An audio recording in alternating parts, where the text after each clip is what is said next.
Hello and welcome to Universal Heritage Television Nigeria. This is another episode of our face-to-face program, a personality interview profiling. We have a guest today.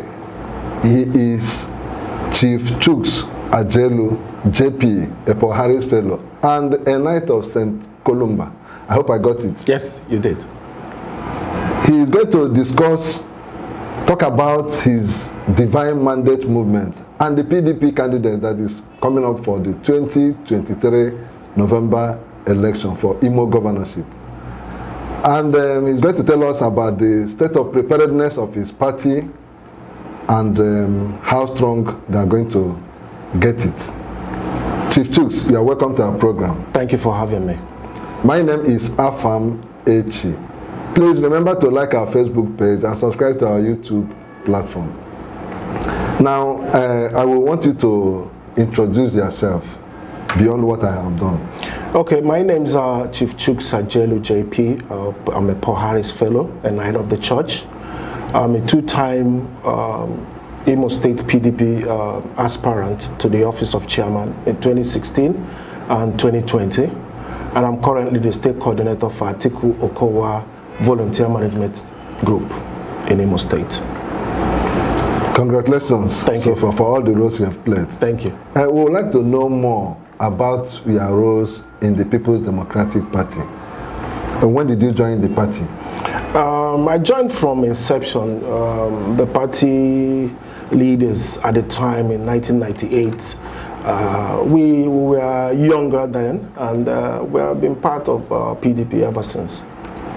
Okay, so you are one of those we can call faithful loyalists of PDP. Absolutely. Okay, what roles have you played?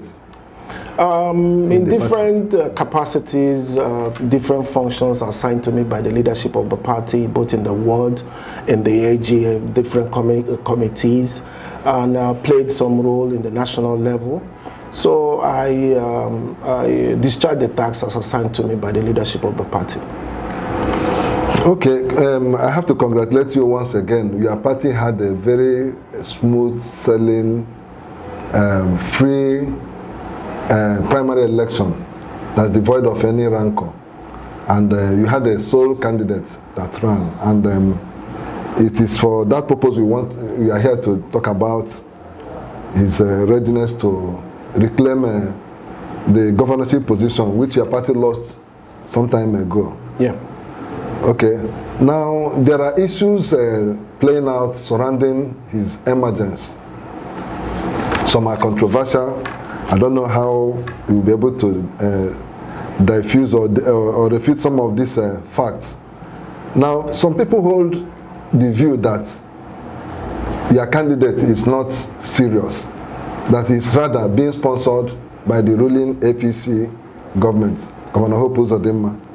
Their argument is hinged on the fact, as I could perceive from some of them, that he is not seen as an opposition person, that he has never raised a voice against what is happening in the state. He seems to be comfortable with what the government is doing. And if that is the case, then what is he coming to do different, you know? This is the opinion of so many persons. Even before the primary, they had this opinion. So what can you say about that? Well, PDP is a systems party, is a party all-inclusive. I think from our constitution 2017 as amended, there are things in place before you emerge as both aspirant is your personal opinion, but before you represent the party, there are issues and things that you must go through. And our candidate went through those. He bought his form and went for screening, screened by the NWC, was cleared, together with the Right Honorable Emeka Ihedioha at the time. And those roles have been going on in the party. And then it started, the whole process kickstart in line with the 2022 Electoral Act from our ward congresses that happened sometime March. And then from there to the LG, where delegates were elected. And then the final Congress that happened on the 12th of this month. And then distinguished Senator Nnemeka Samuel emerged as the candidate of the party. So I don't see anything that is controversial, like you said, in these processes. Like you know and I know, election is a process. It's not a dash 100 meters. It's a process. And when you talk about criticizing the government, it's not only coming to air and be able to say, hey, you kill somebody, you kill somebody. There are things in place.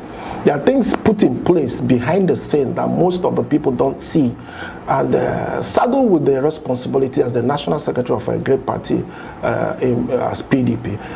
The other roles that he has played going to show that we want to put the government now in check and be able to rein them to be people's oriented. So I don't see those. I see those as speculations, but he's now the candidate of PDP. Okay, yeah, Samuel Anyanwu, known as Samdadi, you are contesting strongly and you are trying to refute the insinuation that he is actually running and not any person's candidate. Is that what you are saying? Absolutely. There's no question about that. For you to wake up, you know, the determination for you as an individual to run for an office, elective office, is what you have to decide before yourself, before you put yourself up for the party to be able to accept you as an aspirant. And for you to work assiduously to emerge as a candidate of that party must be something that you have thought about and be able to now do. So telling people that Hope Uzodinma is sponsoring, you know, that is false, totally false. Okay, now how do you reconcile your assertion, your position with what played out recently, just last week or so, and when his political mentor, Aheja Gamba, Chief Emmanuel Iwanyanwu, you know, and activated the call for the Charter of Equity when he went to the government house and said, you know, and Governor Uzodinma promised that he's going to implement the Charter of Equity, which by implication or by simple understanding that he has endorsed Uzodinma for another 4 years, which altogether will give Oluzon 24 years at a time. And when a Were zone is here to put up a candidate, is here to have an opportunity, and the opportunity they had was truncated. Now, how do you reconcile that Chief Iwanyanwu, whose political son is angling for the governorship, will go to endorse another Oluman, go to endorse an Oluman for another 4 years? Well, like I said, PDP is a structured political party. PDP are mindful. If you remember that PDP started this zoning, or what you call Charter of Equity, during the times of late Cheru, ID Wonga, and recently part of the coalition that brought the PDP into. We are mindful of that. And if you look at the PDP's modus and how we operated before the emergence of the candidate, it's only Owerri zone that bought ticket in PDP. Right Honorable Emeka Ihedioha, CON, and distinguished Senator Samdadi Anyanwu, they bought forms. So you saw a party that is mindful of zoning, mindful of the charter as their own baby to protect it. So in the party we have people from Olo, we have people from Okigwe, we have people from Owerri. And that slot was left. The understanding that we had in the party is that this slot is for Owerri zone, knowing fully well that I've done 8 months under the leadership of Right Honorable Emeka Ihedioha from 1999. Okay. There's something you just said now, that the PDP introduced the Charter of Equity. And many people have wondered whether the Charter of Equity is actually working. Perhaps it is maybe a PDP instrument, which many people may have misunderstood to apply for the entire state. Otherwise, why will Olu persons, if it is actually for the entire state, why will people be contesting, not respecting the Charter of Equity when it is the turn of another zone? You see, politics is about interest at the end of the day. This Charter of Equity is a convention, like I said, if you want me to say it that way, that there was an understanding. Okay. And if you believe at the time, PDP was the dominant political party. The closed political party was APP at the time. And we came together and said that this will start from Olu. We gave Achiku Denwa at the time the chance to do 8 years. Left from Olu, came to Okigwe. Dr. Ikedo Hakim did 4 years, which was truncated by other variables, which we'll have another forum to be able to discuss that. Once that left from Okigwe, Olu came into play through Chief Rochas Okorocha, who did 8 years. And then you have another Olu person by the name of the incumbent governor of Imo State from Olu, who will complete his 4 years by the November. So it is a convention bought by Imo-lites. And I think that is the way going forward. We have to come back to the drawing board and say, listen, this November election, 2023, is for Owerri to be able to govern the state. And we believe in that solely. Okay, so what is your position, the position of your party, with respect to the action of Chief Emmanuel Iwanyang, the endorsement of Uzodinma, which the ruling party is running with, that the Imo elders have endorsed him for another 4 years? What is the position of your party and the Owerri zone? Let me correct you. It's not Imo elders. I think it is the elders of PDP. The elders of APC, sorry, I beg to. So it was their internal affairs. And I think the position of the party has been made known.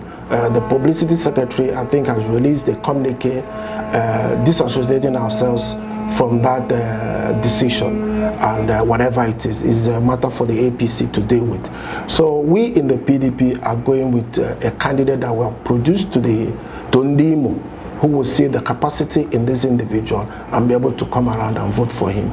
Well, I don't intend to dwell so much on this issue, but I think the public is interested, and that's why it is important to be clear so much around it.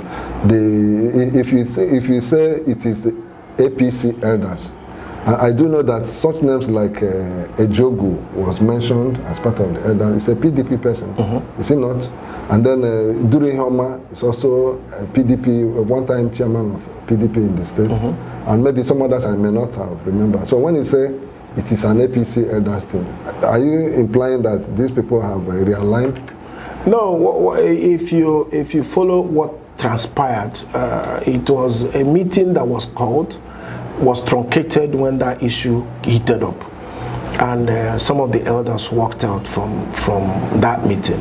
And then the Ilo Mwanya group, which is the APC, went into a closed-door meeting and then drafted a communique.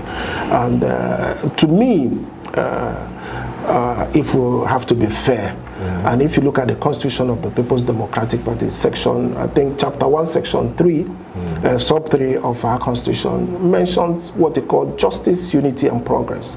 All we do in the People's Democratic Party is to predicate our actions on justice. And that justice, like they said, he who comes to equity must come with clean hands. You can't induce an endorsement if you think you're doing well for the people. This is an inducement. What has been going around the state in the last couple of days is about endorsement, shopping for endorsements. And I believe that a government that is in tune with the people, a government that has worked for the people, don't need an endorsement and shopping for endorsements to be able to give them that credibility that they deserve. It is what you do for the people that the people will now say you are capable to go for a second time. You don't go around shopping for endorsements if you think you have been delivering the dividends of democracy to the people. Okay, that's an interesting one. Now, I want you to talk about your candidate, Chief Samuel Anyanwu, popularly known as Sam Daddy.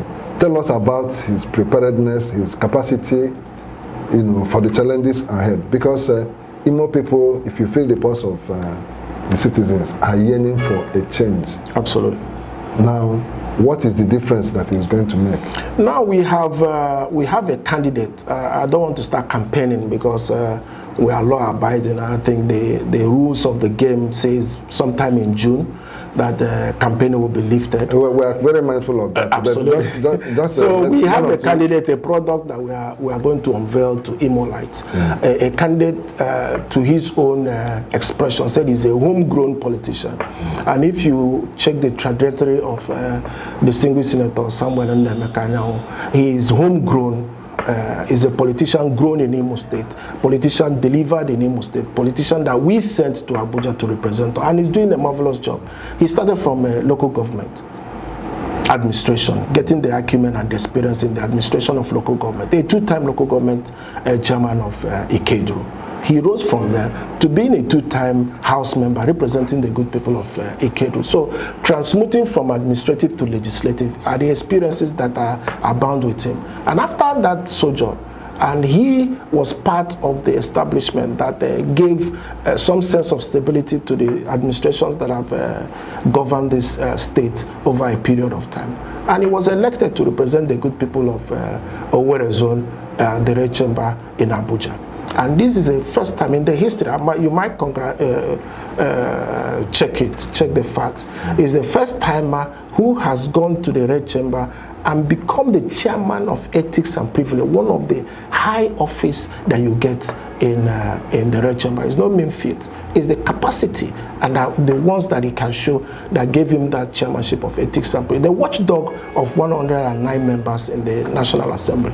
So you see somebody who is grown, and his credentials says there's no governor that has governed the state who started from Imo. From Achike. Achike was in Port Harcourt, came and counter to MCC. Hakim Transversing, although he was a commissioner at one point.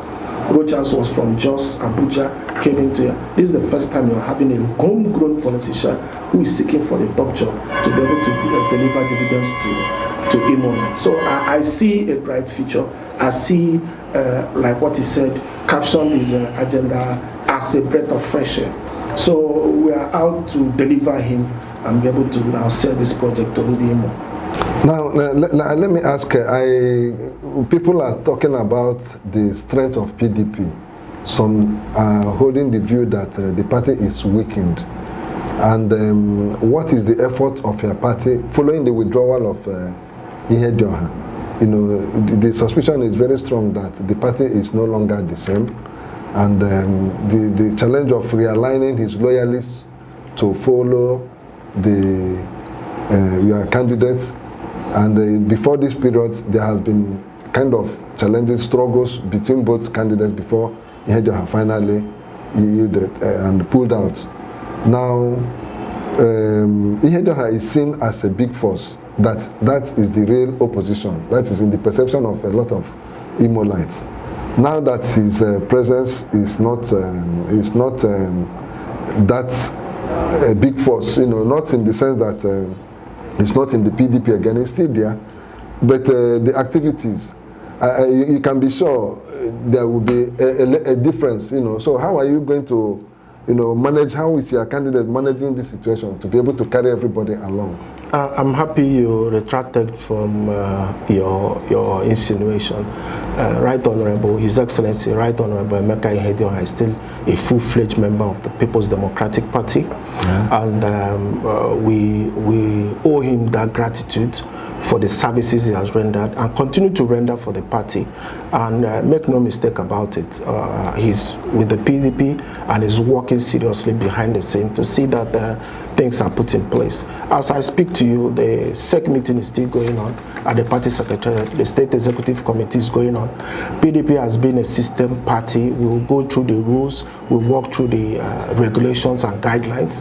And we have been having our periodic meetings. Yes, there are some interests that have not been captured, but in a family as large as the People's Democratic Party, interests here are personal. But at the end of the day, the overriding interest is the People's Democratic Party. And I believe and appeal to my brothers and sisters on the other side to join forces, now that the candidate has emerged of the People's Democratic Party, to join forces and for us to now reclaim Douglas House. You and I know that Imo is PDP and PDP is Imo. There's no person on the streets you talk and sit down and discuss that his blood of PDP is not flowing through his or her own vein. We have a product to unveil to Ndimo, and we believe that product will get us back to government house. So a lot is happening behind the scene, and we are waiting for the composition of the gubernatorial campaign team, where everybody will play a role, no matter how small it is, towards the march to Douglas House. Okay, interesting. Now, yesterday something happened in the States. As your party lost 3 legislators, House of Rep members, to the ruling APC. We have BJK, Eleziana, Henry Wawuba, they were received by the ruling party. Now, how is that going to affect your party and your chances? Because naturally, as they move with their loyalists.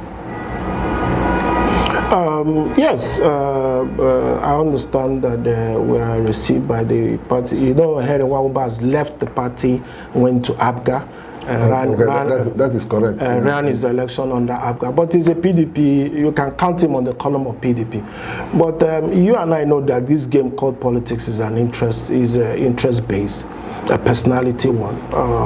In as much as they lost their primaries, regards to Bid lost his primaries to Aglana, and then Eleziana lost the general election. He was a candidate but lost the general election to the APC candidate.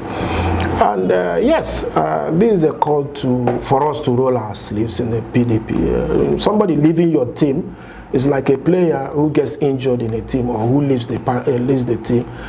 You contribute towards the success of that team. I'm not making any mistake about it. They are members of the PDP. We are feeling it. But what happened yesterday again in Ngopala will tell you the opposite side of politics. Why these guys are Hero Square declaring for APC. There are thousands of people in Ngopala who declared to PDP. So you can counterbalance it. Yesterday, the candidate was in Ngopala, received hundreds of members of the public who joined the party. So as you leave, it's like a church. As you leave, people are coming in to pray. So it's a transition, and that gives opportunity to leaders, upcoming leaders, to be able to assume some responsibility in the party. Yes, we are feeling it. Yes, but we are moving on as a party, and we believe that those who are in the PDP are going to work for the success of our party come November 11th. Okay, now my next question will be, drawing from what happened in the March 18 election here, where APC swept the House of Assembly seats, scoring 27 over 27. Now, your candidate is going to be pitched against the ruling governor. And the suspicion is very strong that they did some magic, which you may know, to get to that level. Now, if they have to repeat such a feat, what are the chances of your party countering it?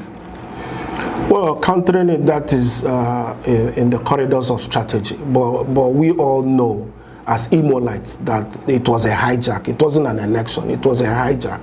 And what if they choose to hijack the governorship? It will not. This is the first time Imo has fallen into the segment of staggered election. Okay. And for the first time, the pairing was, the normal thing was the House of Assembly and Guba election. This is the only time that the House of Assembly election is standing on their own, and that exposed the more cohesiveness between your Guba candidate and the House of Assembly candidate to this hijack. But the Guba election is a ball game altogether, that all those checks we are going to put in place to be able to now checkmate the government in power. They can't go on. We know them and they know us. And what they had, I'm happy we are reclaiming some.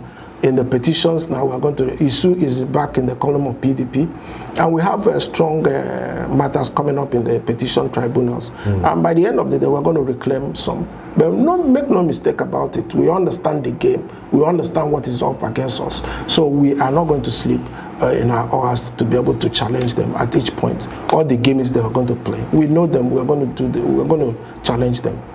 Okay, so you're telling Imolites that there's nothing to fear. Once you vote for PDP, we're going to protect your vote. Okay, maybe we may have to call it a wrap at this point. What more do you have to tell Imo people? Additionally, the product we are selling, we're going to unveil, which was unveiled by the party, but we're going to unveil at some point in June, is a product that we believe will deliver the dividends of democracy. This is the first time I'm seeing a candidate emerge from a Congress. And once you emerge from a Congress, you just do your acceptance speech and then you go into celebration mode. But on day one, distinguished Samuel Nnaemeka Anyanwu unveiled a one-point agenda to Ndimo on his acceptance speech. On what is the one-point agenda? Security. And that security is like an onion. When you peel one layer, you get job security, you get education security, you get health security.